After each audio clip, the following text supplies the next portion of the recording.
I guess we'll do this side first, and then we'll do this side. But the idea is that the faster you get the particles, the further back in time you can go. So whenever you hit the particles together, you have it's the hottest thing in the universe at that given time, and it recreates the beginning of time like a trillionth of a second after the Big Bang. And so this is whenever like you create so much heat that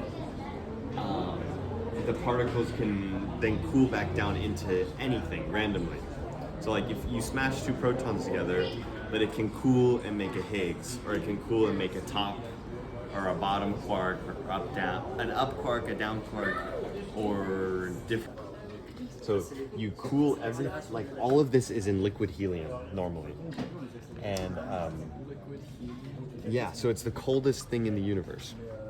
And so we have fermions, which are protons and electrons and neutrons and all that. And then we have bosons. And bosons are all the force-carrying particles. So like a photon is a boson for the electromagnetic spectrum.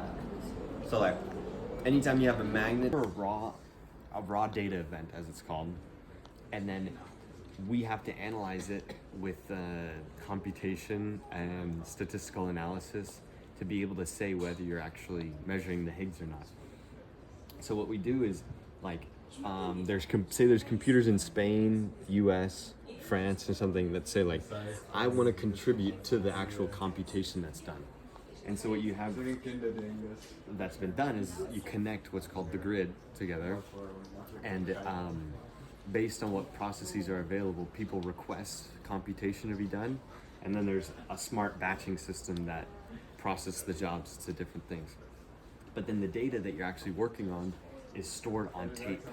It's like actual tape, like magnetic VHS tape, and because it's the most stable way to store data for a long time. So we've stuck with reading things on tape. Yeah, like tape deteriorates though. Not as much as hard drives and SSDs.